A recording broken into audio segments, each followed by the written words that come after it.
இது மகிமை நேரம்.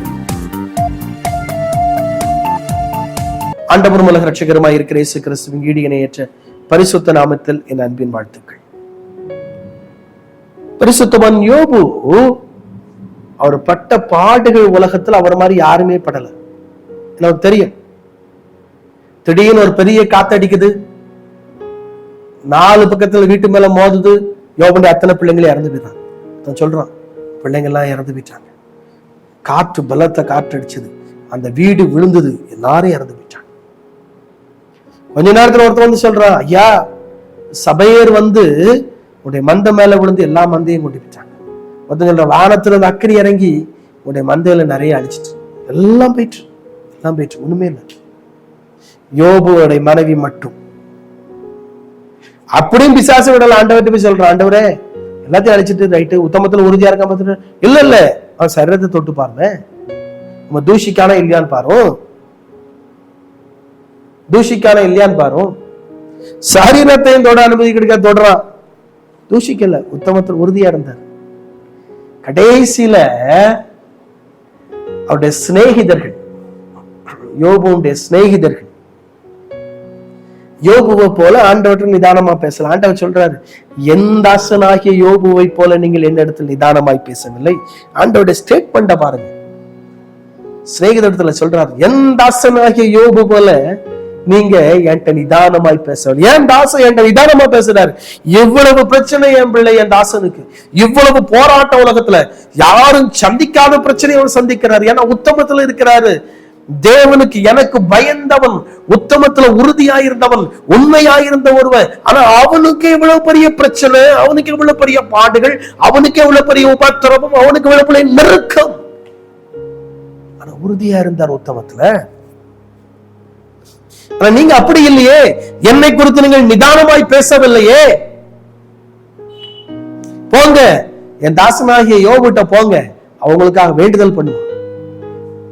தன் சிநேகிதற்காக வேண்டுதல் பண்ணினான். கர்த்தர் அவன் சிறையிருப்பை மாற்றி போட்டார்.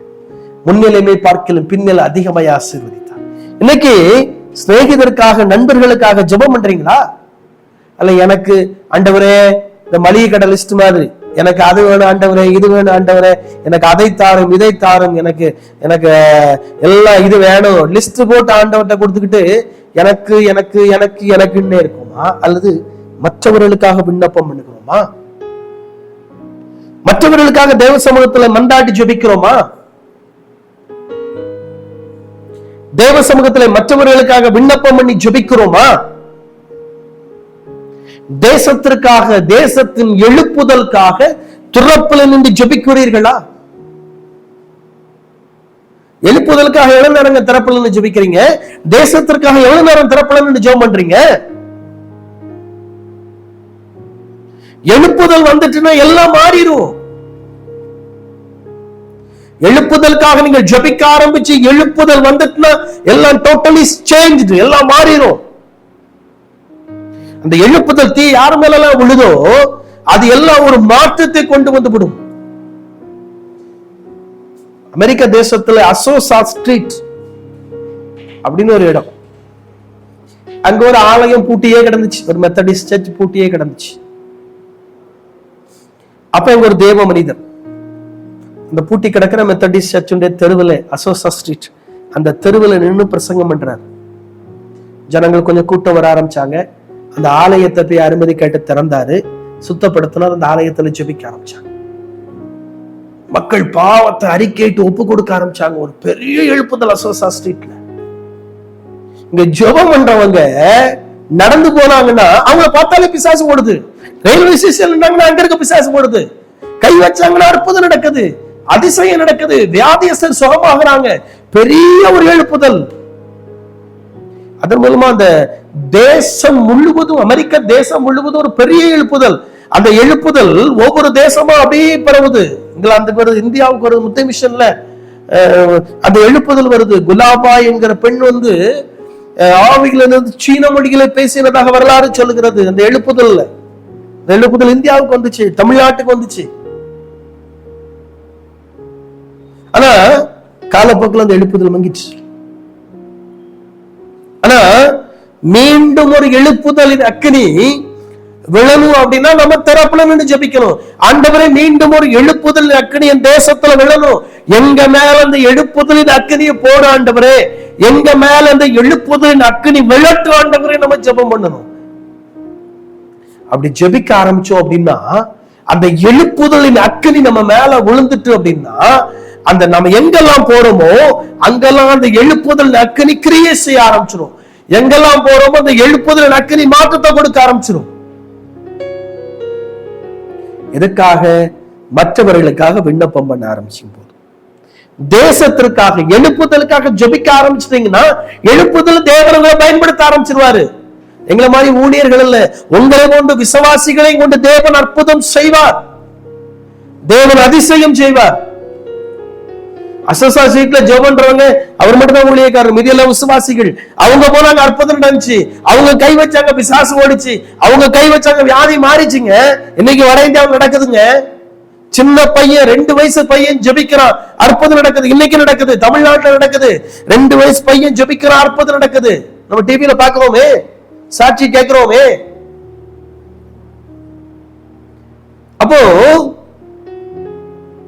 ஏன் அந்த எழுப்புதல் அக்கினி நம்ம மேல விழல?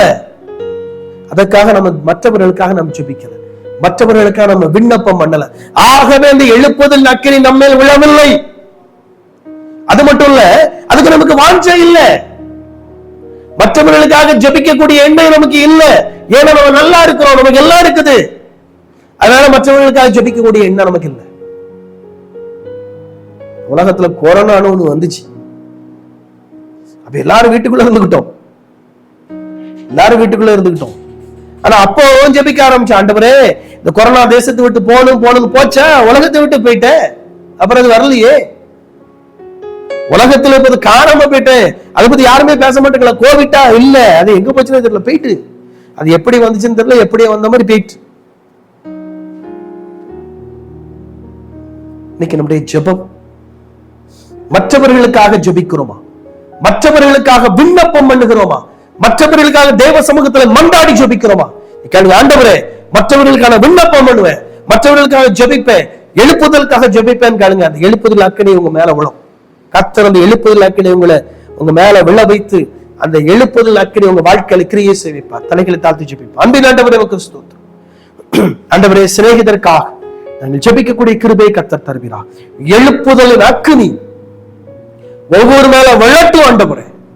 அந்த எழுப்புதலின் அக்கினி ஒவ்வொருவரையும் பற்றி பிடிக்கட்டும் ஆண்டவரே. அந்த எழுப்புதல் அக்கினி ஒவ்வொருவரையும் தொடட்டும் ஆண்டவரே. ஆண்டவரே, இந்த எழுப்புதல் அக்கினி வேணும்னு சொல்லி யாரெல்லாம் வாஞ்சிக்கிறார்களோ, யாரெல்லாம் விரும்புகிறார்களோ, அவர்கள் இந்த தேசத்திற்காக திறப்பில் நின்று எழுப்புதலுக்காக மண்டாடி ஜபிக்கக்கூடிய எழுப்புதலின் ஜப வீரனாய், ஜப வீராங்கனையாய் கர்த்தர் மாற்றுவீராக, கர்த்தர் மாற்றுவீராக நான் ஜபிக்கிறேன் ஆண்டவரே. அந்த எழுப்புதல் அக்கினி அவர்கள் மேல விழுந்து தேசத்தில் ஒரு பெரிய மாற்றத்தை கொண்டு வரட்டும் ஆண்டவரே. இந்த எழுப்புதல் அக்கினி இந்த கிராமத்துக்குள்ள போகட்டும் ஆண்டவரே, அவங்க தங்கி இருக்கிற வீட்டுக்குள்ள போகட்டும் ஆண்டவரே, ஒரு பெரிய மாற்றத்தை கொண்டு வரட்டும் ஆண்டவரே. இந்த நிகழ்ச்சியை வியாதியோடு கூட யாரெல்லாம் பார்த்துக்கிட்டு இருப்பாங்கன்னா, இயேசு கிறிஸ்துவின் ரத்தத்தின் வல்லமை இப்ப சரத்தின் மேல இறங்கட்டும். வியாதியின் கூறுகள் மறையட்டும் இயேசுவின் நாமத்தில். வியாதியின் கூறுகள் மாறுவதாக இயேசுவின் நாமத்தில். Thank you Lord.